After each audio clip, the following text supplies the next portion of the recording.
Good morning all. સો પાછલા લેક્ચરમાં આપણે ન્યૂઝ ચેપ્ટર સ્ટાર્ટ કર્યું હતું, ટ્રાફિક કંટ્રોલ ડિવાઇસીસ. બરાબર. તો લાસ્ટ લેક્ચરમાં આપણે જોયું હતું ડિફરન્ટ ટાઈપ્સના સેન્ટર લાઇન માર્કિંગ્સ, એજ માર્કિંગ્સ, બરાબર, અધર લોંગિટ્યુડિનલ માર્કિંગ્સ, ટ્રાવર્સ માર્કિંગ. બરાબર. સો આજે આપણે ચાલુ કરીએ.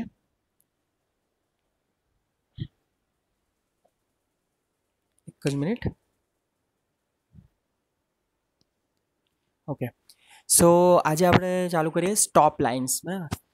Stop lines are not mandated by MUTDC in practice. Stop lines are almost always used where marked crosswalks exist and in situation where the appropriate location to stop for a stop sign or a traffic signal is not clear.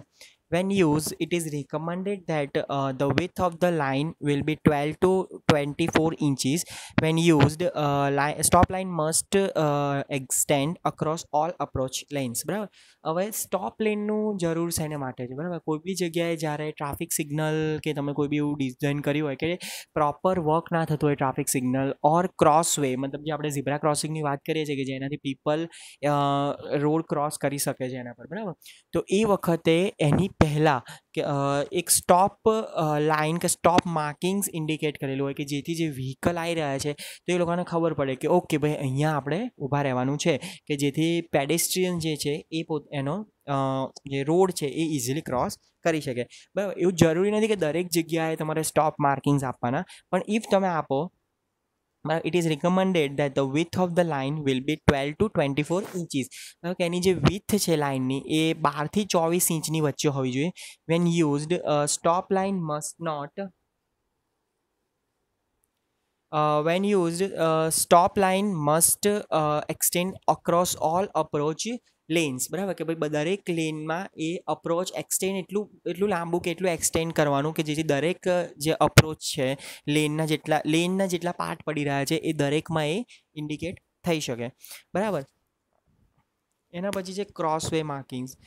While not mandated by MUTDC, it is recommended that the crosswalk be marked at all intersections at which substantial conflict between vehicles and pedestrian exists. They should also be used at a point of the pedestrian concentration and a location where pedestrian might not otherwise recognize the proper place and or path to cross. A marked crosswalk should be 6 feet or more in width. Okay. Figure બરાબર જે આપણને દેખાઈ રહી છે, બરાબર, lines, બરાબર, એ typical ક્રોસવોક માર્કિંગ્સ છે. બરાબર. લાઈક આ રીતના વ્હાઇટ પટ્ટા મારેલા હોય અમુક પર્ટિક્યુલર સાઇઝના કે જેના ઉપરથી વ્હીક્યુલર જે ડ્રાઈવર્સ છે એ લોકોને ખબર પડે કે ભાઈ અહીંયાથી પેડેસ્ટ્રિયન રસ્તો ક્રોસ કરી રહ્યા છે, તો એ લોકો એ વખતે પર્ટિક્યુલર એમની જે વ્હીકલની જે સ્પીડ છે એ ધીમી પાડે. બરાબર. Figure shows that the three types of the crossway marking in general use. The most frequently used in composed of two parallel lines, white lines. Cross-hatching may be added to provide a greater focus in areas with heavy pedestrian flows.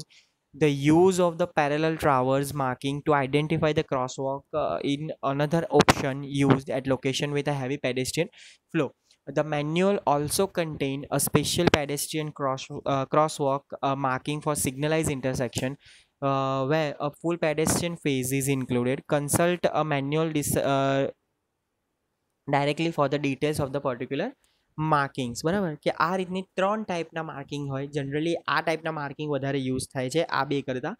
પણ આ જે વચ્ચેનો જે cross hatching જે portion છે, બરાબર, like આ જે છે આ પર્ટિક્યુલર, બરાબર, તો એ ક્યારે કરવામાં આવે કે જ્યારે હેવી પેડેસ્ટ્રિયન ફ્લો જઈ રહ્યો છે એક જગ્યાએથી બીજી જગ્યાએ, તો એ વખતે આ રીતે સેન્ટ્રલ હેચિંગ બી પ્રોવાઈડ કરવામાં આવે છે. બરાબર. એના પછી છે parking space markings. Parking space markings are not purely traverse, as they contain both longitudinal and traverse elements. They are officially categorized as a traverse marking. However, in the MUTDC, they are always optional and are used to encourage efficient use of the parking spaces. Such markings can also help prevent encroachment of the parked vehicles in the fire hydrant zones, loading zones, taxi stands, and the bus stop, and other specific location at which parking is prohibited. They are also useful on the arterials with the curb parking, as they also clearly demark the parking lanes separately from the travel lanes. But okay, so note that the far end of the last marked parking space should be at least 20 feet away from the nearest crosswalk marking. બરાબર. હવે parking space માર્કિંગ્સ બરાબર એટલે particular road ઉપર જ્યારે parking કરવાનું હોય કે કોઈ બી જગ્યાએ જ્યારે તમારે પાર્કિંગ ફેસિલિટી મૂકવાની હોય તો એ વખતે તમારે આ માર્કિંગ્સ પ્રોવાઈડ કરવા પડે બરાબર. જનરલી જે આ આસ્થોની જે મેન્યુઅલ છે બરાબર એ ઇન્ડિકેટ નથી કરતી કે તમારે પાર્કિંગ સ્પેસ એ ડિફાઇન કરવી પડે, પણ ઇફ જો તમે પાર્કિંગ સ્પેસ ડિફાઇન કરો છો તો એના અમુક એડવાન્ટેજીસ છે. લાઈક કે પર્ટિક્યુલર કોઈ બી ગમે તે જગ્યાએ પાર્કિંગ ના કરી દે બરાબર. અને અમુક વખતે આપણે જે ઇન્ડિયામાં આપણે જોઈ રહ્યા છીએ કે રોડ ઉપર ગમે તે રીતે પાર્કિંગ કરી નાખે છે બરાબર. તો જે એકચ્યુઅલ જે રોડની જે વિથ છે એમાંથી more than 50% of the location or 50% of that with એ પાર્કિંગમાં જ યુટિલાઇઝ થઈ જાય છે બરાબર, કે જેથી ટ્રાફિક કન્જેશન વધારે રહે છે બરાબર. તો એવી વખતે જો તમે પ્રોપર માર્કિંગ્સ પ્રોવાઈડ કર્યું પાર્કિંગ સ્પેસનું તો એ વધારે બેનિફિશિયલ રહે બરાબર. અને encroachment of the zones or encroachment of the lane, કે તમારે રોડ ઉપર કોઈ પાર્કિંગ ના કરે, પર્ટિક્યુલર ડિઝિગ્નેટેડ એરિયામાં જ એ પાર્કિંગ કરે કે જેથી મેક્સિમમ એનો યુટિલાઇઝ થઈ શકે.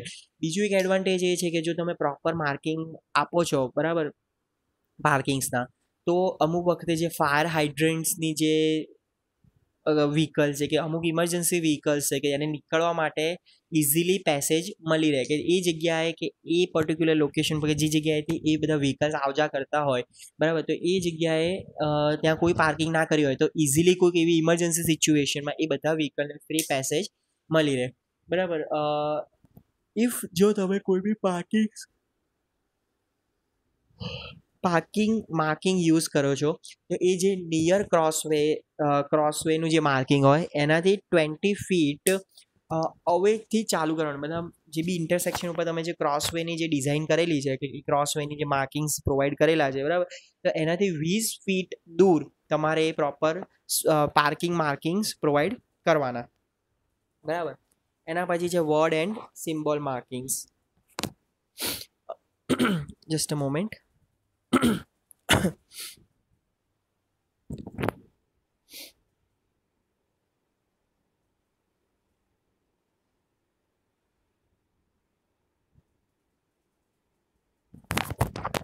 Next છે word and symbol markings. The MUTDC prescribed a number of word and symbol marking that may be used, often in conjunction with the sign or a signal. These include arrow marking indicating lane use restriction. Such arrows are mandatory where a through lane becomes a left or a right turn only lane approaching an intersection.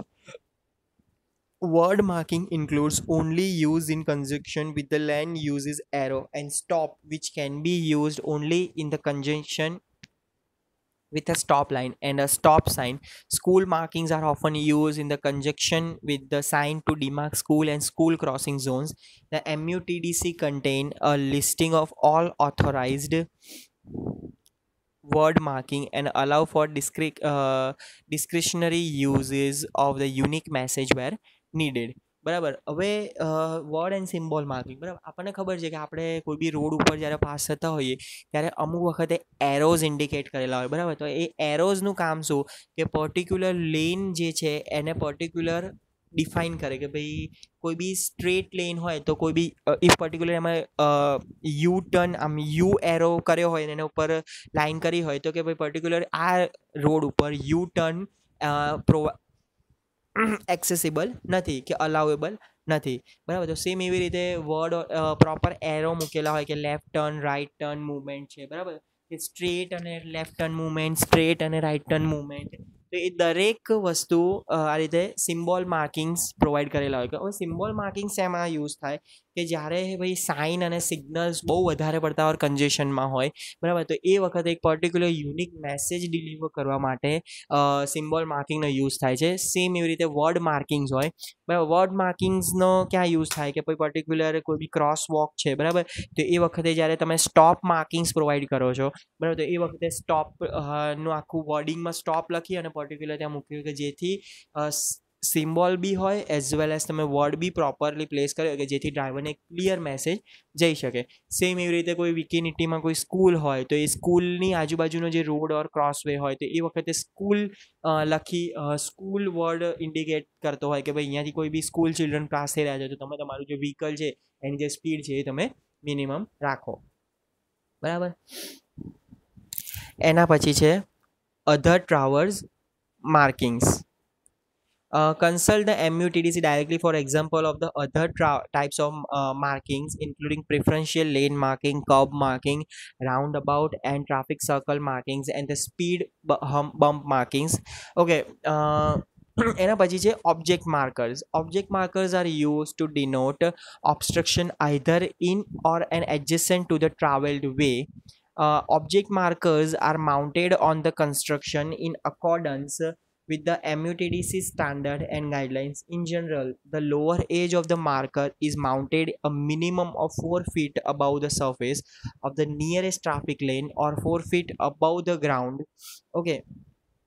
બરાબર, આ રીતનું આખું એક marking available હોય છે, like bump marking છે કે બીજા કોઈ બી માર્કિંગ, કર્બ માર્કિંગ્સ છે કે રાઉન્ડ અબાઉટ માર્કિંગ્સ છે કે ટ્રાફિક સિગ્નલ ટ્રાફિક કંટ્રોલ માર્કિંગ્સ છે, બરાબર. તો એ દરેક વસ્તુ આ રીતે યુઝ થાય છે. There are 3 types of the object markers use as illustrated in figure. Obstruction within the roadway must be marked using type 1 or type 3 markers. The type 3 markers when used must have the alternating yellow and black strips. Black strips slope downward at a 45 angle towards the side on which traffic is to pass the obstruction. When used to mark a roadside obstruction, the inside edge of the marker must be in line with the inner edge of the obstruction, બરાબર. એના પછી છે એક delineators. Okay, so what is a delineators? Delineators એ reflective devices છે કે જે particular જ્યારે તમારો રોડવે છે એ કર્વ મોશનમાં જ્યારે થતું હોય, લાઈક હોરિઝોન્ટલ કર્વ હોય ઓર as well as vertical curve હોય, બરાબર, તો એ વખતે એક રિફ્લેક્ટિવ ટાઈપ્સ ઓફ ધ માર્કિંગ્સ હોય કે જે એટ ધ નાઇટ ટાઈમ જે બી ડ્રાઈવર છે એને ઇન્ડિકેટ કરે કે ભાઈ આગળથી તમારો રોડ પર્ટિક્યુલર આ એંગલમાં કે આ ડિરેક્શનમાં મૂવમેન્ટ આપી રહ્યો છે, લાઈક કર્વ મૂવમેન્ટ આપી રહ્યો છે, બરાબર.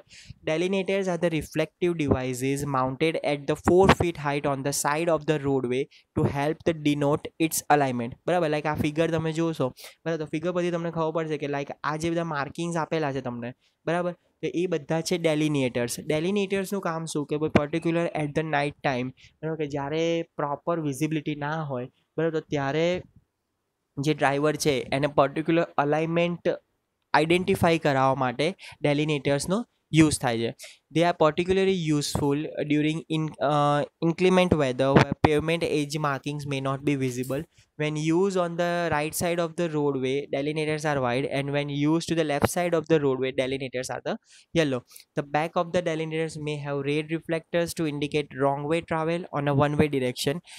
Delineators are mandated on the right side of the freeways and expressway and on at least one side of the interchange ramps, with the exception of the tangent section where raised pavement markers are used continuously on all lane lines where whole routes have a large tangent section or where delineators are used to lead into all curves. They may also be omitted where there is a continuous roadway lighting between interchanges. Delineators may be used on the optional basis on other classes of the road, બરાબર. તો આ જે figure છે એના પરથી તમને ખબર પડે કે ભાઈ લેફ્ટ હેન્ડ સાઈડનો કોઈ સાઈડ હોય, બરાબર, કે પર્ટિક્યુલર તમારો જે રોડ છે એને જ્યારે કોઈ બી એક ડિરેક્શનમાં મૂવમેન્ટ કર્વ આપી રહ્યો છે તો એના જે લેફ્ટ હેન્ડ સાઈડ ઉપરના જે બી ડેલિનેટર્સ છે, બરાબર, તો એમાં એ વ્હાઇટ કલરનું ઇન્ડિકેશન ઓર માર્કર્સ આપેલું હોય, જ્યારે એના રાઇટ હેન્ડ સાઈડના જે ડેલિનેટર્સ છે એનો જે કલર હોય એ યલો કલરનો હોય, બરાબર. સો હવે આપણે નેક્સ્ટ લેક્ચર્સમાં આપણે ટ્રાફિક સાઇન ભણીશું, બરાબર. અત્યાર સુધી આપણે ટ્રાફિક માર્કિંગ્સ ને બધું જ ભણ્યા કે કયા કયા ટાઈપના માર્કિંગ્સ હોય. તો હવે નેક્સ્ટ લેક્ચરમાં આપણે ટ્રાફિક સાઇનનું આપણે ડિસ્કસ કરીશું. So see you in the next lecture. Thank you.